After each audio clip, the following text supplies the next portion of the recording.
Hello to all of the real progressives out there. Thank you so much for tuning in today. Start with Real Progressives plugs as usual. You guys know the drill. If you want to learn more about us or support our organization, find any of our content, articles, podcasts, etc., go to realprogressives.org. You can also find our Patreon there if you'd like to contribute to our organization.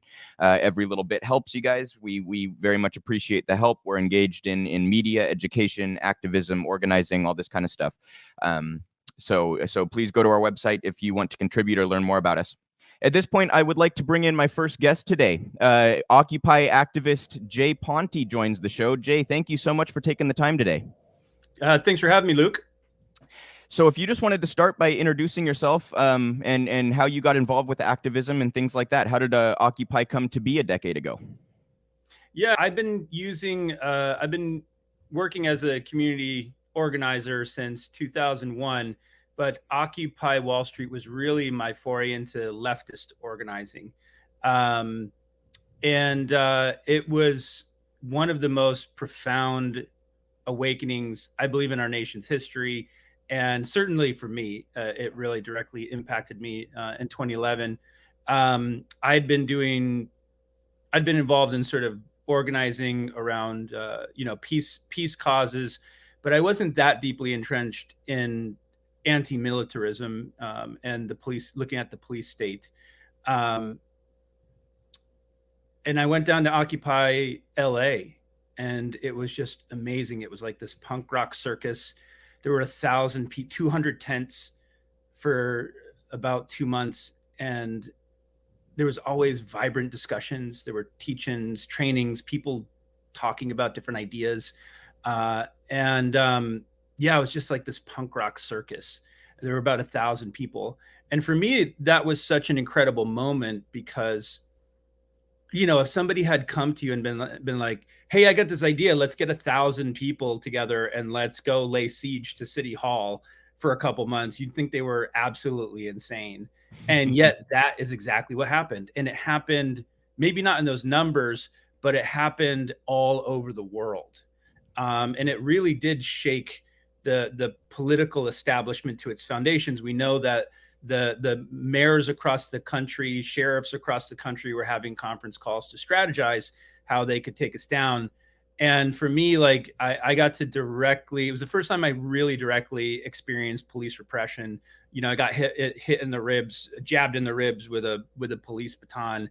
And, we were standing on the side on the first night they came to take down the camp. It actually took them 2 nights to take us down. The first night they came, there were about 1,500 riot police that created a huge perimeter. But the second night we were standing, and they actually came in through the basement and through the doors of the south step. And they sort of came out like, it looked like a swarm of wasps, just sort of descending into that. And so that's, for me, like I got involved because some of my friends were doing a rally for Oza Motley and Robert Reich. And I have, I had done a lot of concerts, a lot of punk rock, a lot of DIY shows, big peace rallies and concerts, that kind of thing. And so they called for help, and I just instantly fell in love and just spent a lot of time down there. But yeah, I really that's one of the things that gets lost is people forget that, the mainstream narrative is that it was just a bunch of hippies who didn't know what they wanted, but it really was very serious. It was driven by very serious activists, very serious leftists who, I guess it was a really profound moment of radicalization, certainly for myself and quite a lot of people. But you don't really get it. You can get it conceptually. You can read the books. You can get the theory. But until you've experienced that level of repression directly, you just can't get it. It's the same thing we experienced, at Standing Rock. And had, people experienced that during the George Floyd uprisings, of course, and lots of other instances of Black Lives Matter organizing. So yeah, I'm not sure if that answered your question. Did I miss 100% it did. Yeah, absolutely. Yeah. I'm quite fascinated actually by, before we get into some of the impacts that Occupy's had in some of the upcoming events. I'm really, you mentioned there like concerts and how that was your organizing background. Can you just talk about how like you said, it's kind of perceived as though it was an unserious thing, but can you talk about how that pop culture and that fun side kind of can actually tie into effective serious organizing, and how it's important for us to use pop culture and this kind of thing to our benefit?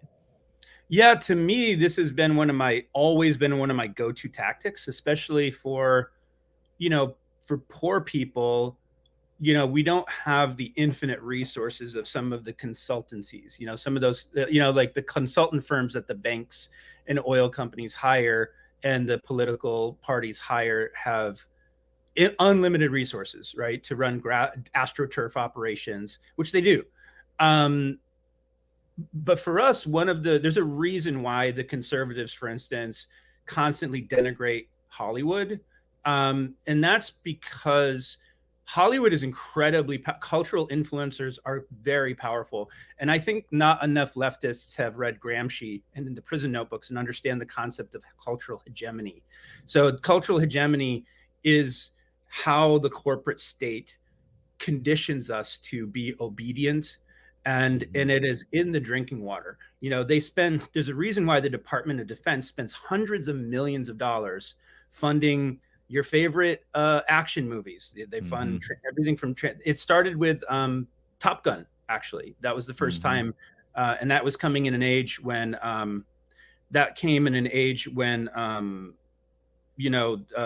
sentiments were at an all-time low about the military because of Vietnam, and Top Gun boosted enlistments like exponentially. They had the people at the DoD had recruiting centers at these movie theaters, and they've been doing it ever since, spending this much money, and it's all over. This is a time-tested tactic and strategy that the corporate state uses.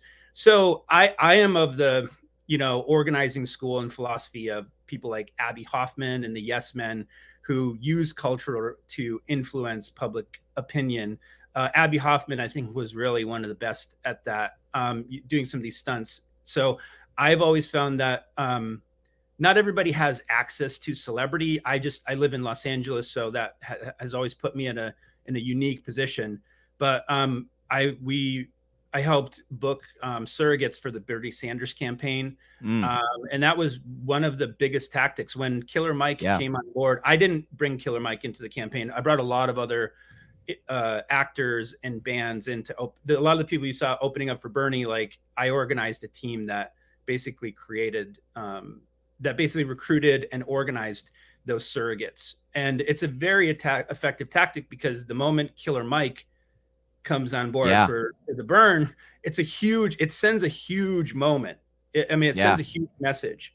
So I believe that's a very important tactic. I think leftists, a lot of time, and progressives fall victim to a term we call prefiguratism, where we end up focusing on the performative aspects versus the overall strategic aspects of how are we going to number one, how are we going to change culture, and how are we going to change policy?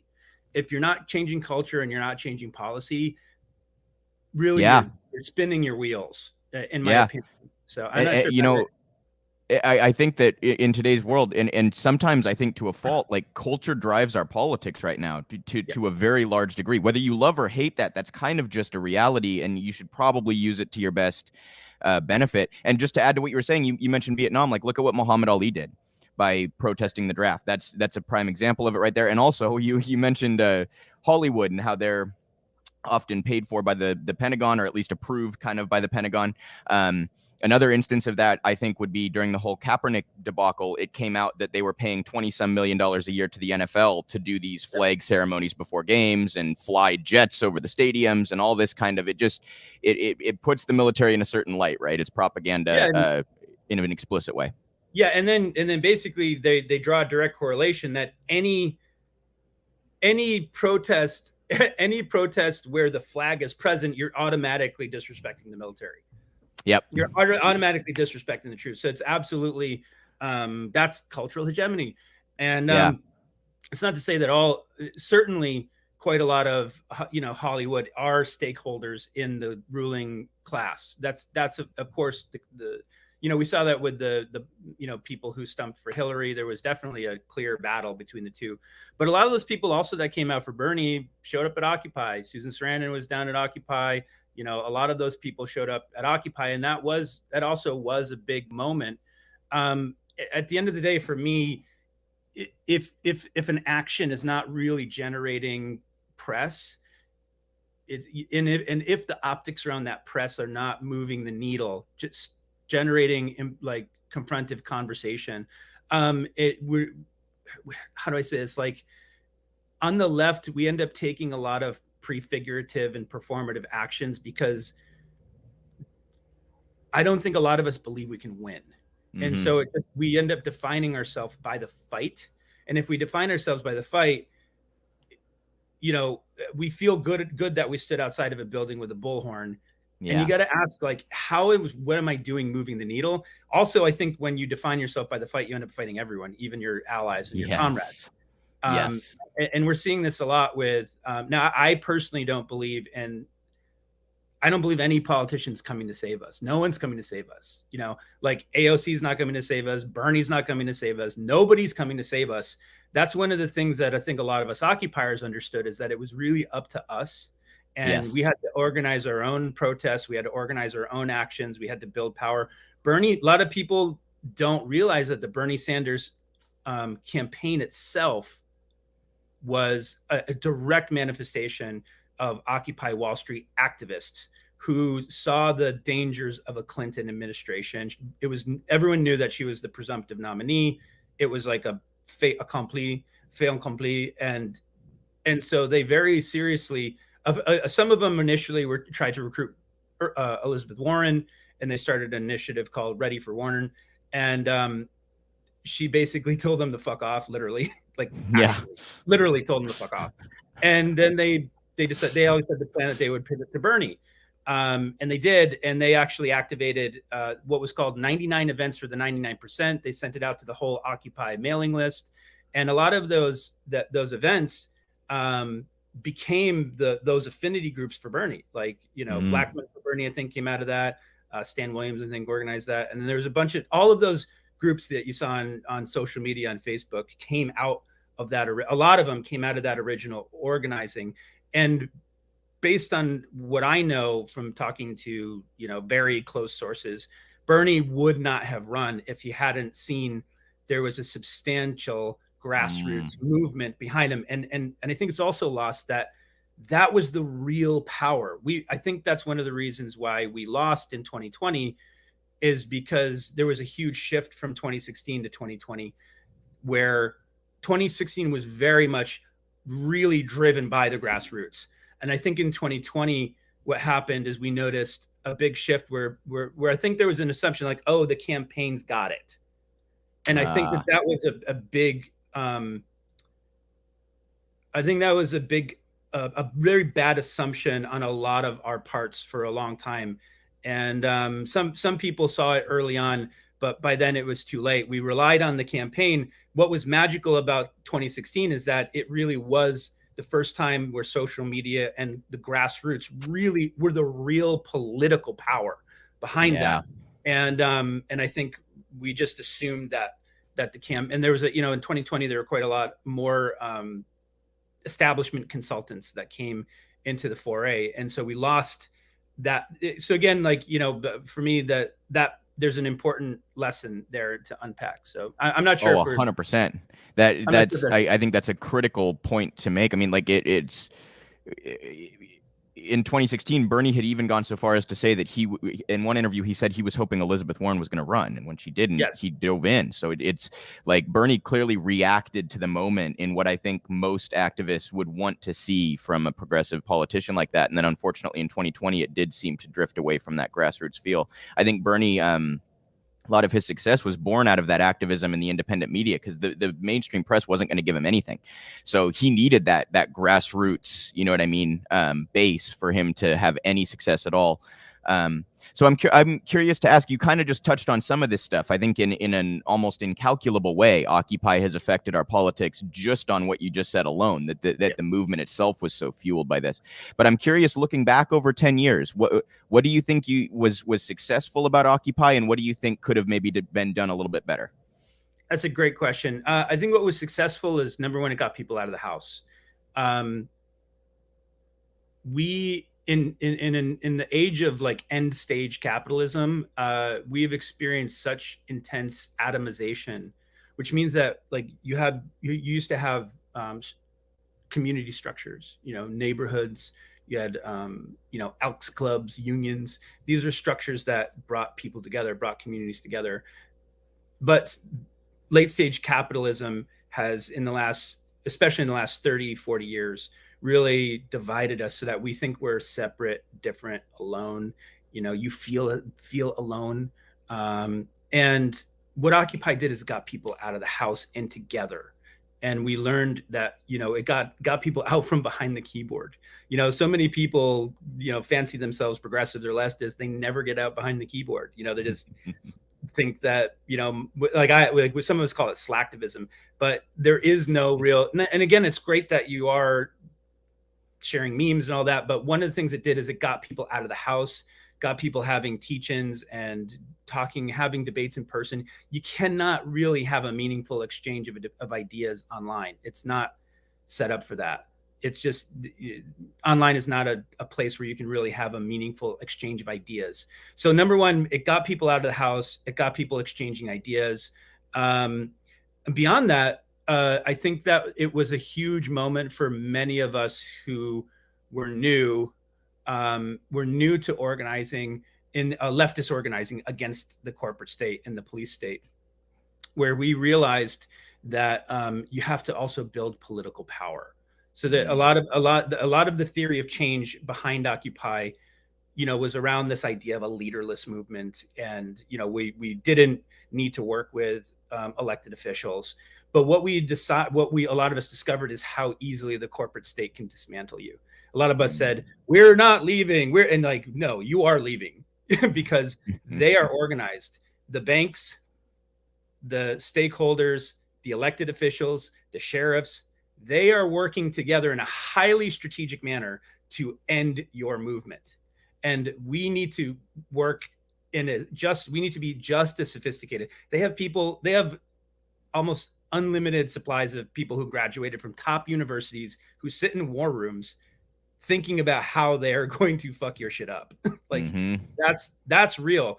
And yet for us, it's a lot of times it's like the Bad News Bears meets the New York Yankees. Right. So a lot of us discovered that there is no theory of change that does not, there is no viable theory of change without also building inside power.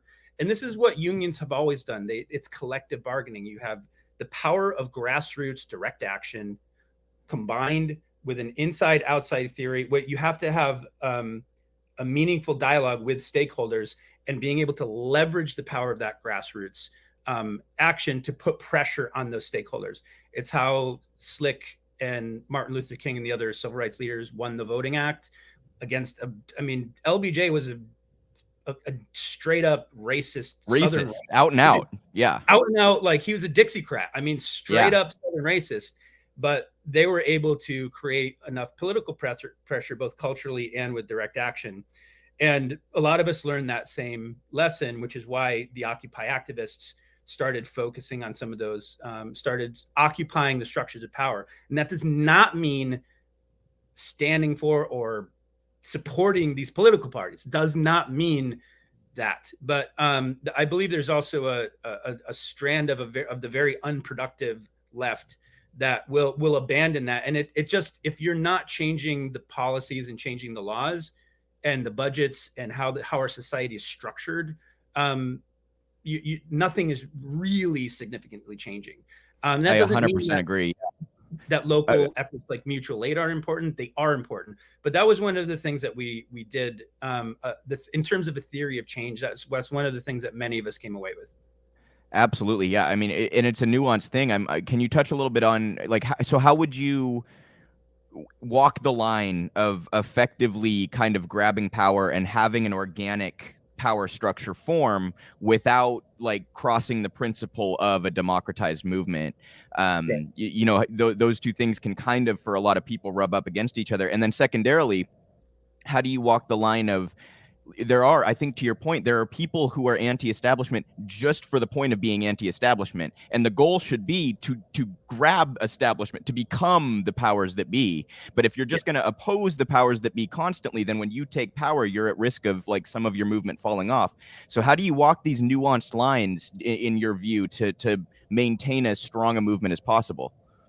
Well, for me, it comes down to broad coalitions. And that's one of the things that a lot of the OG occupiers we've been talking about, in some of our spoke council talks, is this idea. Like, we've learned a lot. Like, our ideas have evolved.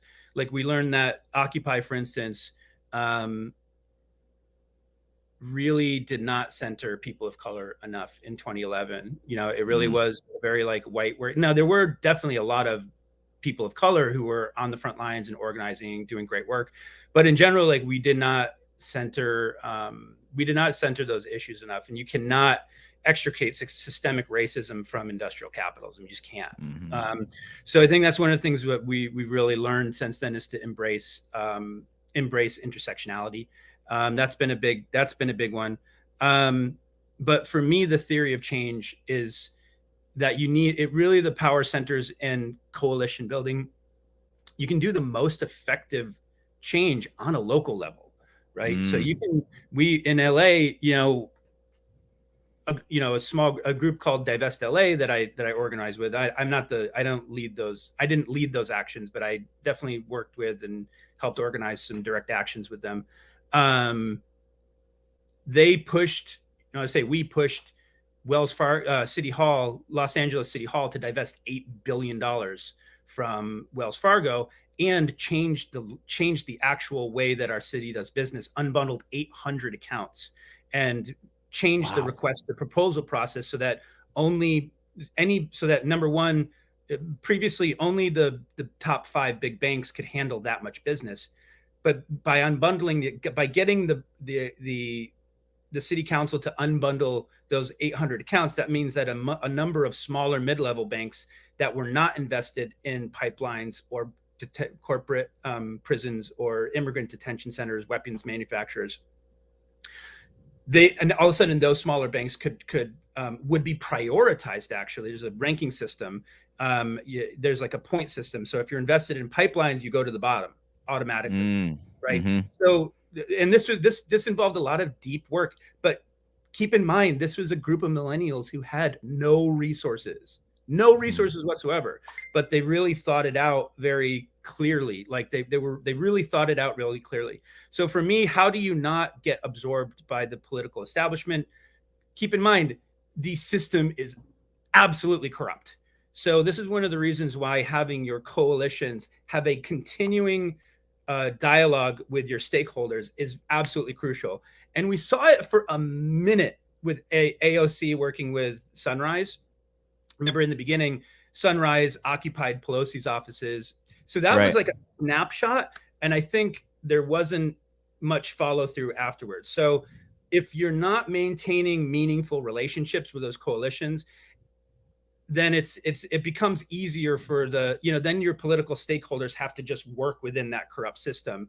And as you see, like the Congressional Progressive Caucus not really leveraging the power that they could be if we were having more meaningful coalitions. So, but from an organizer's perspective, we do what's called power mapping. And I think not enough leftists and progressives understand the concept of power mapping.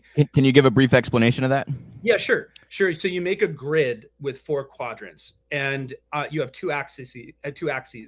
And on one axis, you chart what is the level of influence that they have, from not influential to the most influential. And then on the vertical axis, you chart are they opposition or ally, right? So if you look on this axis, they fall either opposition or ally. Now you can tell someone like Kristen Sinema is not an ally. Right. We know that Joe Manchin, we know they are owned by fossil fuels. We got that from an Exxon. Greenpeace did a great action where they tricked an Exxon executive who thought they were in a job interview to basically give the entire playbook. It was awesome. You Google it. Google the Exxon 11. It was actually pretty great tactic. And we know that they're not. We know that they're owned. They are owned, bought and paid for. On the other hand, you have people like Cori Bush, Rashida Tlaib, Ilhan Omar, others who are more on the like solid ally. They come. Cori Bush, Black Lives Matter activist. She's right. one of Rashida, organizer. She's one of us, right? Yeah. So you have influence and you have allyship. So, but we have to also look at, like, Sunrise has Sunrise has its issues as well, but they have a great philosophy and no permanent friends, no permanent allies. We just look at elected tactics. They are tactics, and they're either opposition or they're allies. And you have to work with your allies to effectively organize. And this is what unions have always done. It's what the Christian fundamentalists do. It's what the NRA does very, very effectively. These are absolute fringe minority groups who have built an enormous amount of power, leveraging their grassroots and organizing them. And leftists and a lot of leftists, they don't think about this. It seems like it becomes more about virtue signaling your position online and feeling like that is somehow doing something, as opposed to like actually trying to seize power. And I really want to underscore the point you just made, because we talked briefly about Johnson. If you can force a bad politician to do a good thing, you should celebrate that. And it seems like there are factions of the left that would be like, oh, such and such group sold out to whoever is now doing this good thing, and I think we just need to look at politicians in power in a fundamentally different way from that. I do want to get here to the upcoming events this weekend, but first, you mentioned some banking stuff down there in LA, and you're also the co-founder of Bank Exit. Can you just explain what that is and what you guys do? Yeah, so the Bernie surrogates we organized in 2016. And pretty much right away, Shailene Woodley was part of our group, and she was one of the ones who really got us into Standing Rock early. So we were pretty much directly right after the convention. Even at the convention, we were organizing for Standing Rock at the DNC in 2016, and so she really helped raise awareness for us about what was going on in Standing Rock. We got involved early and started organizing earlier on that. And then, a lot of us who were not on the ground there until we had not yet gotten on the ground there. We kept seeing the violence escalating. And for me, there was this moment when it was Indigenous Peoples Day. And one of my friend and comrades who's an Indigenous organizer named George Funmaker was giving a speech, and he said, "Hey, who's got their money in the bank?" He goes, "What? I'm the only one?" And I went, "Oh my God, that's right." Mm-hmm. And I remember during Occupy, there was a movement called Bank Transfer Day.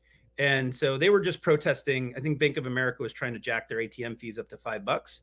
But through a Facebook page, a few people, this was during Occupy, basically threatened to take all of their money out. There was like 50 or 60,000 people who were organized and said, "We're going to take all our money out if you go through with this policy." And they got Bank of America to reverse the policy. So I remember, I was like, it was just that. And so we had a group, our affinity group basically was getting drone footage and getting footage from the front lines and then pushing it out to mainstream media sources. And we got some footage. Jordan Cheriton was in our group. And Jordan sent us some drone footage that the pipeline, the Black Snake, had reached the river, basically. And so I just started throwing out some Hail Marys. I had been trying to get a lot of the orgs on board for like a month, and I just wasn't getting any traction. Everybody was more focused on their own tactics. So I threw a Hail Mary. I sent a group text to Susan Sarandon and Shailene saying, "Hey, this is my idea. This is what I think we should do." And Susan said, great. I was already planning on divesting. And I asked her if she would get on an organizing call. She said yes. Then I used that organizing call to reach out to other stakeholders, people like Dennis Kucinich was on that call, and other Matthew Cook, who made this amazing video for us. And there were a bunch of other people. There were some great activists. David Braun was on that call from the Californians Against Fracking. And we, so Susan being on that call really got everybody's attention.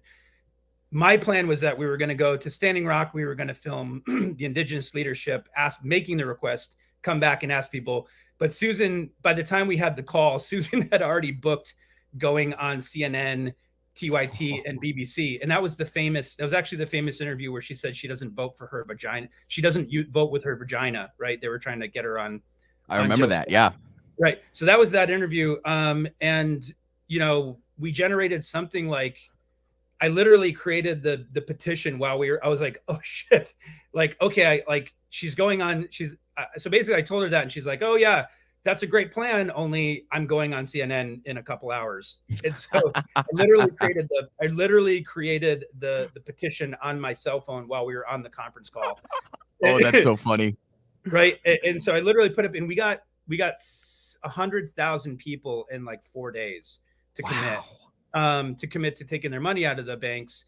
And it blew up. And then many of us went to Standing Rock after, and, a lot of the time at Standing Rock, we really kept pushing for that idea of divestment and then it kept then people, there was a group in Seattle called Mazaskatoks who then took it to a whole other level, working with Kshama Sawant, again, inside, outside. Kshama Sawant was an Occupy activist who became one of the first socialists who was a city council member. And now there's a couple other socialists on Seattle City Council, by the way. I'm in Western Washington. I was raised in the Seattle area. She very much changed the environment there. I do want to, and by the way, the point you just made, I think speaks to what we started this discussion about, which is look at what the people who have that kind of platform, what engaging with some of that pop culture can do, right? That's immediately you're on CNN and you're getting all this attention for it. And also a quick shameless plug for Real Progressives. You mentioned Dennis Kucinich. Make sure you don't miss tonight's episode of the New Untouchables, where we talk about financial corruption, which features Dennis Kucinich tonight at 8 Eastern. So just quick shameless plug there. I want to get on to what's happening this weekend. Can you just talk a little bit about the events that are going down to celebrate this 10th anniversary and what people can do to get involved? Yeah, sure. So this past Friday was the 17th, was the 10th anniversary of Occupy Wall Street. And there were events in a number of cities like Zuccotti Park. And there will continue to be events in Boston, as I believe their official anniversary of Occupy Boston is September 30th, I believe. So, but there's going to continue to be Occupy events happening. More importantly, we believe that it's important for people to look at the coming actions and continue. It's the most important for us to start getting out of our silos, right? So we think about like, oh, this is my issue. I'm really only about income inequality, or I'm really only about anti-militarism. I'm only all of these, or I'm about climate. You cannot extricate these issues. You cannot extricate industrial capitalism from systemic racism, from the climate apocalypse, from health justice. If you're a poor person of color, you're probably you're more like fossil fuel projects most adversely impact poor communities of color, which is going to mean they're going to have a lot of health problems. So you don't have single payer, you don't have Medicare for all. Once you get sick, so you cannot separate these problems. So we believe that, and I'll speak for myself. But this is a conversation many of us have had. So we really believe that people need to start standing with Line 3, the indigenous activists who are always the tip of the spear fighting climate change. They're the ones that are putting their bodies on the line consistently. So we hope you look up Line 3, go to Line 3, like the same repression that was happening at Standing Rock is happening yet again with Line 3. It's, we believe in supporting them. There are some Food and Water Watches organizing some actions. against on COP26, the climate summit. There's a Nabisco strike happening, so we need to be in solidarity with them. It actually just ended yesterday. Oh, it did? Okay. They came to an agreement that got them a raise and a $5,000 bonus and no more gutting of their healthcare. So it seemed like they at least got something. So yeah. Nice. But I didn't mean to continue. I've been in the weeds. We've been working in LA. What we're doing is we're supporting the youth climate strike. So on coming up next weekend, starting Friday, there's going to be a global action with the youth climate strike. But we are really focusing on supporting their efforts. So they will be occupying City Hall starting at 10 a.m. They will be camping out on the front lawn. Bring a tent. There's going to be teach-ins. There's going to be theater. There's going to be activities all day for 24 hours, actually, 24 hours of programming. And Lil Dicky, I heard, just got confirmed to play outside of City Hall, which is going to be super fun. So we're really trying to support the youth. And then we'll be having like a little ceremony and rally and concert at noon to conclude their actions. But you can look up youth climate strike wherever you're at. There's actions all over the place. If you're in LA, come on down, bring a tent, should be fun. Come on out to support us. That's fantastic. And when you say we, do you mean Occupy will be picking up the festivities from there? Directly. So again, I don't speak for Occupy. There are some OG Occupy organizers who we have been coming together, but there's all sorts of other, a lot of us have continued to organize on a local level since Bernie and Standing Rock. We just continue to fight together, and we like each other. A lot of us actually like each other. And so, there's a bunch of wonderful orgs 350 and there are indigenous organizers. And, so we're trying to broaden the circle right now, to just kind of bring those pieces together, because we're on the precipice of another eviction crisis. It's really serious. We could be facing another 2008 collapse. We're imminently, the eviction moratoriums are a lot of cities are just about to end those. On the precipice of it. It's really right here. Yeah. Really could get very, very, very bad. So, we're trying to have deeper conversations with our local organizers and to see where are the places that we can be more strategic and working together, sharing information, because it's just too siloed. We're not sharing information enough. We're not organizing effectively enough. I'll just give you this one little example. There is a guy named Grover Norquist who is like a right-wing. He's kind of like a Bond villain a little bit. He's like a Steve Bannon kind of libertarian figure, but he's a very good organizer and he's very smart. That's a bad combination. Even if he's a complete and utter tool, he's very smart. And one of the things that he does is he organizes this thing called the Wednesday meeting.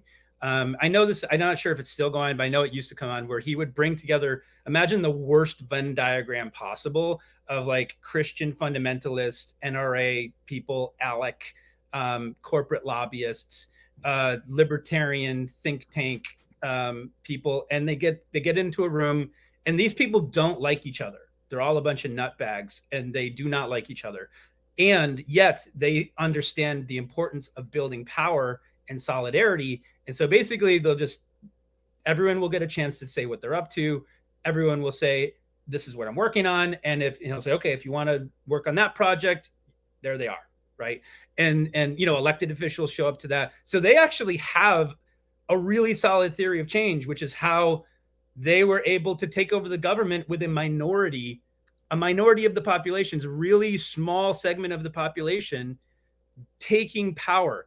And those who claim to be anti-fascist are conceding power. It's really frustrating.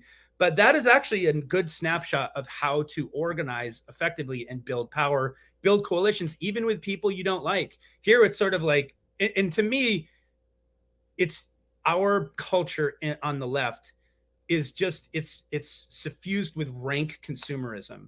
It's actually consumerism because we look at our version of leftist politics like my version is the most organic kombucha. My policymaker or my ideology is the most organic kombucha, and everyone else is wrong, right? Yes. It has nothing to do with building power. It has nothing to do with strategic organizing. Nothing changes. It's just more consumerism, because we are conditioned to believe that the market will take care of whatever we want, because we've been marketed to and advertised to our whole life.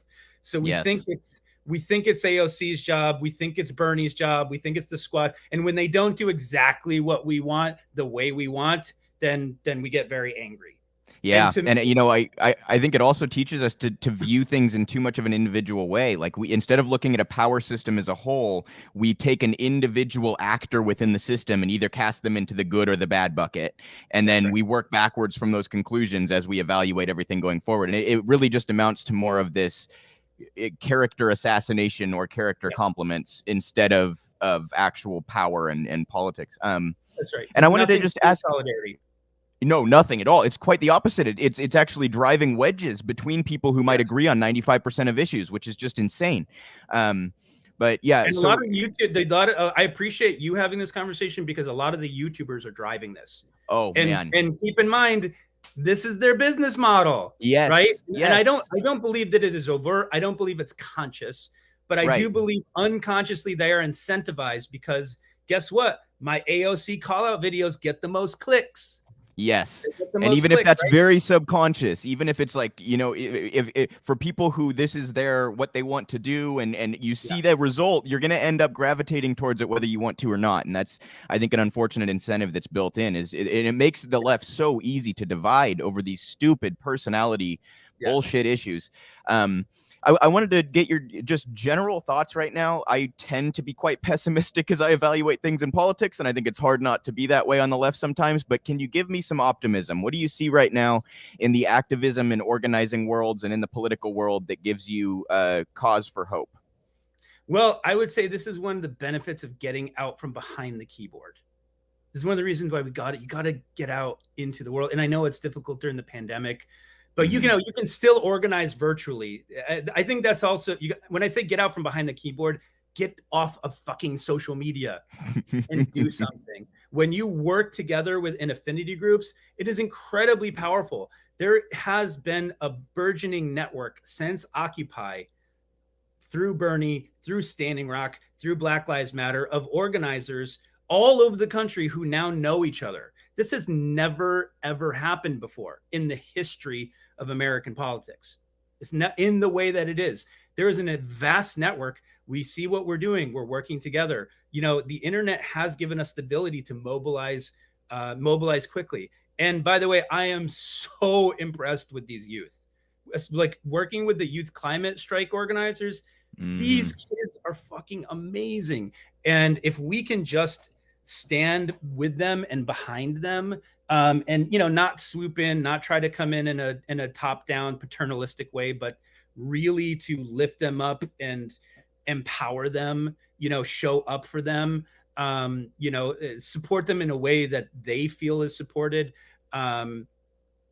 If we can just keep it together long enough without dividing into factionalism, without all of this bullshit infighting, I believe this next generation really does have the power to make the big change. Because y'all don't remember what it was like organizing during the Obama administration. It was dark.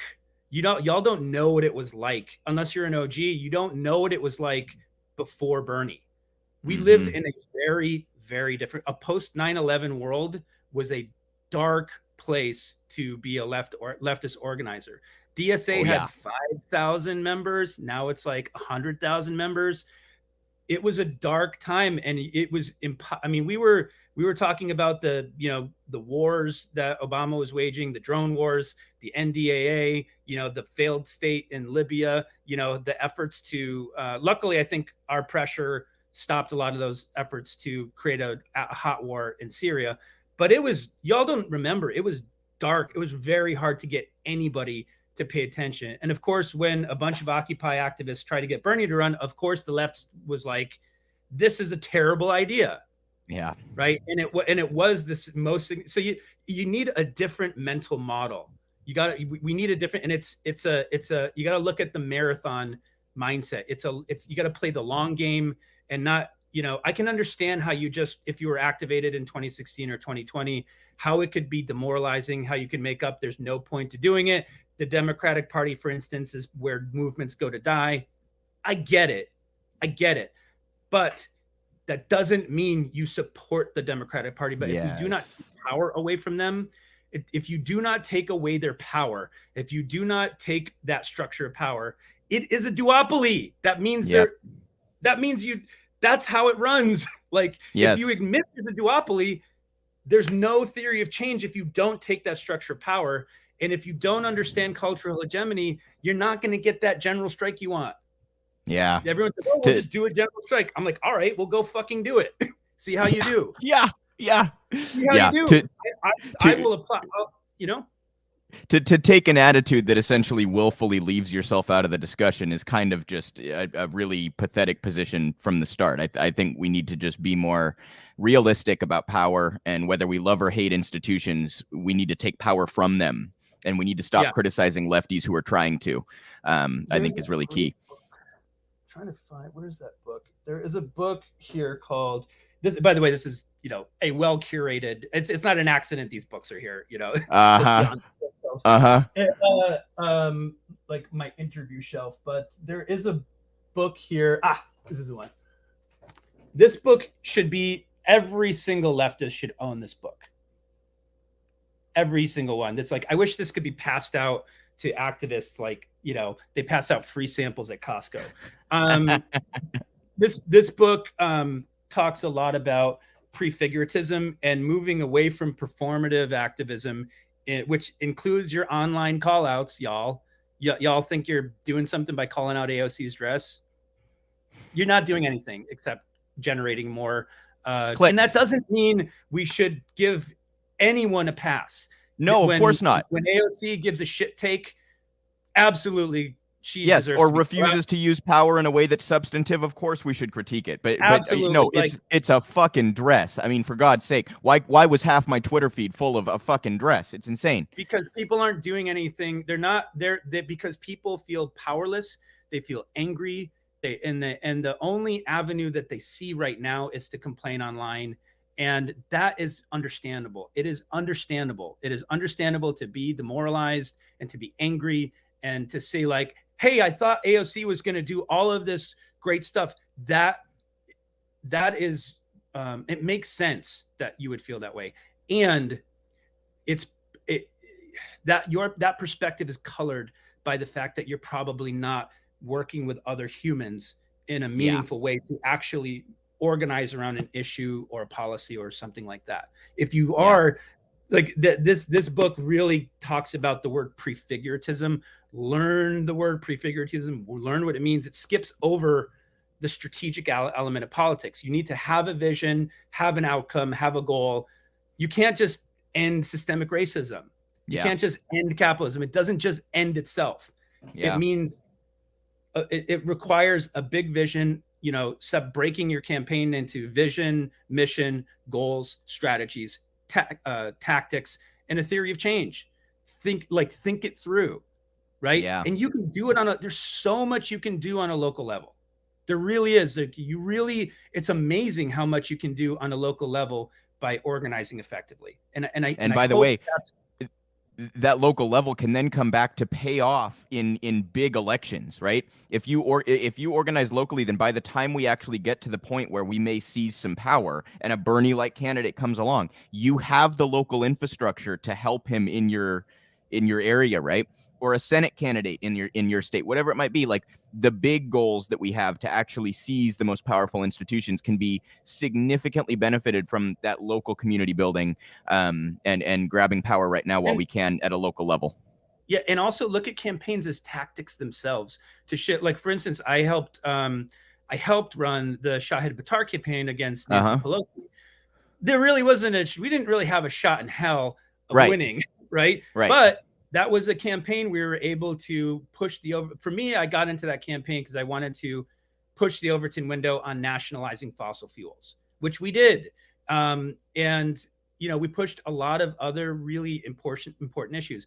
But our local coalitions, the local divestment coalition was influenced by the Seattle local coalition, who pushed with Kashama Sawant and Mazda Skatas working to, and I think Seattle 350 was there too, pushing, to divest, right? Which inspired LA, which inspired other cities. That LA group also looked at what was happening and realized, yeah, we're going to change the laws, but the banks are going to continue to fight us to roll back those changes, which is why we need public banking, right? Public banking. And so that one, I would say that Oakland Occupy activists like Susan Harmon has been working on it since Occupy. People have been working on it, but this LA group, I do believe, made significant strides in actually taking this issue. Not only have they recently passed AB 1177 in the State House of California, in the State Senate, but they've passed multiple bills for public banking, which, by the way, is the most anti-capitalist platform right now, because it literally cuts out the Federal Reserve and nationalizes a city or state's tax dollars, which instead of paying, literally, like LA, for instance, pays $100 million, pays $100 million out in fees to banks. Imagine what you could do with that $100 million if, locally, if it's not being paid to the banks in fees for managing the money. So small group, handful of people influence, like, basically reshaping American politics and the American political landscape. So you got to get on the keyboard. And just to emphasize, like, we know at the federal level that MMT teaches us that money is not perceived correctly when we think, well, we need a tax to spend. But when you're talking about a city like LA, they do actually have to bank with somebody, and they are financially constrained, and they do rely on tax dollars to fund any social expenditures. So when you're talking about that kind of waste of fees, that's directly harming the local constituency. So I know this kind of goes counter to some of the things you've been saying, but I've had Jay's Twitter up this whole time, Jay Ponti. Please go follow Jay, even though he wants you to get out from behind that keyboard. Following his Twitter can give you the events to go do so, right? Keep you up to date on what's going on. And Jay, can you just reiterate how people? Oh, good. Yeah, I'm not like I don't really go on Twitter. It's just a cesspool. I really actually should be on it. Yeah. I'm not on it that much. I mean, I'm on Facebook quite a lot. There's a lot of organizing happening on Facebook. So if you're on Facebook, you can follow me there. There's also, I'm working on a website, jponti.com. I loathe all these things. I like to be in with the people, but I'm working on getting better at it. I'm working on it. So, well, you can at least share and try to build what you're doing on the ground through these, right? And try to garner attention for them. So follow Jay wherever you can. And can you just reiterate how people can get involved this weekend and going forward with some of the organizations that you think are... Google Youth Climate Strike. You Google Youth Climate Strike Los Angeles, and it's just show up to City Hall. The kids are going to be there. We'll, setting up tents from 10 a.m. Come on, bring a tent. If you want to come for the Little Dicky show, that's going to be fun. Extinction Rebellion is going to be doing some theater and called The Cult of Oil, and it's good, wholesome fun. So I just recommend we're trying to make it as safe as possible. So, bring your mask. And also, here's the thing. You might support MMT, you might not support that, but the thing is like, we're not going to come together and these are very nuanced ideas. We're not going to solve it arguing online. But if you and I have this conversation together, we can have a deeper conversation about MMT. I might not understand how MMT works, so you got to lean in and not just say you're wrong, you're an asshole, you're a class traitor, whatever it is. And it's very black and white thinking. Also consider, you're not going to go to from oligarchy to, communist revolution or whatever your vision is overnight. It's just not going to happen.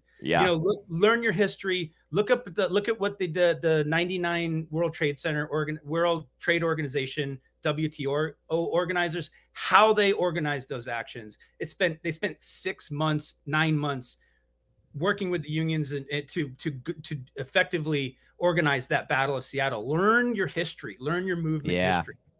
Yeah. So 100%. And I totally agree too that, like, I telling someone you disagree in person is such a different conversation than trying to tell somebody on Twitter that you disagree. It just comes off as a personal insult when you're on Twitter. And of course, we're all going to disagree about different things, and it's healthy to discuss those things. But when you're actually face to face with another human being, that's bound to be a much more productive conversation than when you're sitting behind a screen. I could not agree any more with that. So, and you never know you never know when a liberal is going to have a life-changing event. They could have a surgery that puts them they could have their house foreclosed on. You never know when a liberal might be radicalized. So always look as people as potential allies. And it's like Plato's allegory of the cave, right? You cannot go to the people who are in the cave looking at the shadows in the wall, calling them assholes and class traitors. And my version of fucking Trotskyism is the right one. You're an asshole. Yeah. Stop being an asshole, right? Yeah. And maybe I'm doing that right now. Maybe I'm actually succumbing to that same thing right now.